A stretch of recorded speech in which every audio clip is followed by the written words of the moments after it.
अस्सलाम वालेकुम प्यारे बच्चों, मैं डॉक्टर अमीन, आपका physics teacher. Chapter number 7 oscillation हमने स्टार्ट किया हुआ था।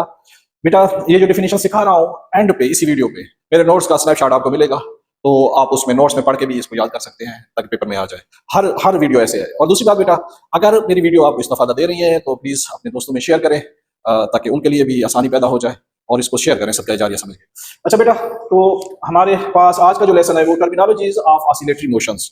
Terminologies of oscillatory motions means वो कौन सी टर्म्स हैं, वो कौन से पैरामीटर्स हैं जिसकी वजह से हम किसी पैरामीटर्स पैरामीटर्स हैं जिसकी वजह से हम किसी ऑसिलेटरी मोशन को डिस्क्राइब कर सकते हैं। जैसे मैं पहले भी आपको कहता रहता हूँ, लेट्स से आपको कोई पूछता है कि आपको फिजिक्स कौन पढ़ा रहा है, तो आप मेरा नाम आपको याद नहीं है तो आप बताते हैं इतनी हाइट है, इतना वेट होगा उसका और ऐसी रंगत है, तो ये मुझे आप डिफाइन कर रहे हैं। ऐसी टर्मिनोलॉजीज भी किसी मोशन की वो पैरामीटर्स है, किसी चीज की टर्मिनोलॉजीज वो टर्म्स है जिनमें वो डिस्क्राइब किया जा सकता है ताकि पहचानने वाला पहचान ले कि ये फलां टाइप ऑफ मोशन। तो इसमें सबसे पहली टर्म्स है इसकी वाइब्रेटरी मोशन। ये मोशन वाइब्रेशन करेगा, टू एंड फ्रो होगा, to and fro from mean position. Mean position से ये क्या होगा, टू एंड फ्रो मूव करेगा, वाइब्रेटरी मोशन होगा। जैसे सिंपल पेंडुलम है, उसको डिस्टर्ब किया तो ये टू फ्रो मूव कर रहा है मीन पोजीशन से। मास स्प्रिंग सिस्टम है, उसको हमने खींचा मास को नीचे, तो ये दो एंड्स के दरमियान वाइब्रेशन, यहाँ खींचा तो वाइब्रेट करना शुरू कर देगी ये मास दो एक्सट्रीम्स के दरमियान, तो ये क्या होगा, वाइब्रेटरी मोशन होगा। पहली टर्म्स जिधर भी आपको ऑसिलेटरी मोशन नजर आएगा तो उसमें वाइब्रेशंस होंगे। अच्छा बेटा, वाइब्रेशन और ऑसिलेशन। अगला दूसरी चीज, वाइब्रेशन क्या है, किसी भी ऑसिलेटरी मोशन का वन वाइब्रेशन या वन ऑसिलेशन राउंड ट्रिप होगा। क्या होगा, एक राउंड ट्रिप होगा, a round trip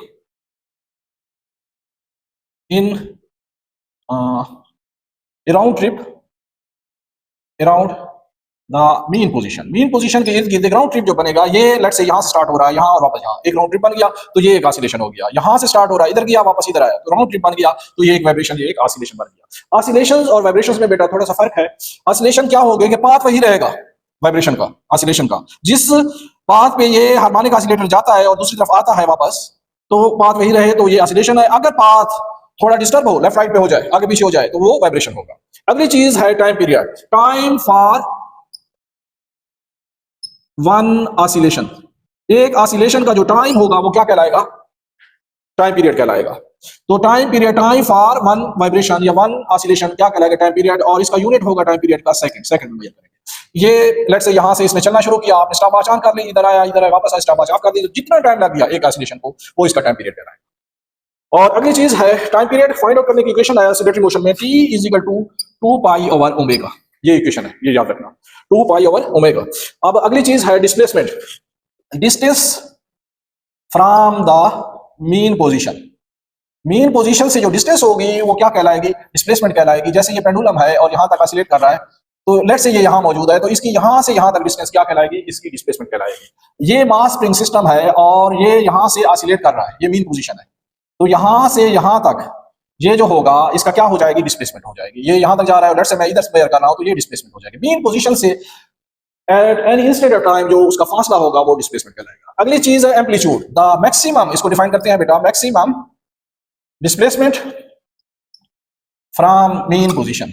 mean position से जो मैक्सिमम फासला होगा किसी भी हार्मोनिक ऑसिलेटर का, अब ये देखें यहां से यहां तक ये मैक्सिमम जाता है, तो ये x नॉट इसकी डिस्प्लेसमेंट होगी। इस केस में ये मीन पोजीशन से इस एक्सट्रीम तक जाता है, जा सकता है, और इधर इस एक्सट्रीम तक जा सकता है, तो ये एक्सट्रीम तक का जो फासला होगा मीन से, ये x नॉट होगा, इसको कहेंगे amplitude, maximum displacement from the mean position. जितना ज्यादा जो एम्पलीट्यूड होगा उसका वाइब्रेशन का, जितना ज्यादा मीन पोजीशन से फासला होगा वो एम्पलीट्यूड कहलाएगा। अगली चीज है angular frequency. Angular frequency means number of oscillations in 1 second. एक सेकंड में किसी के नंबर ऑफ ऑसिलेशन उसकी एंगुलर फ्रीक्वेंसी कहलाएगी।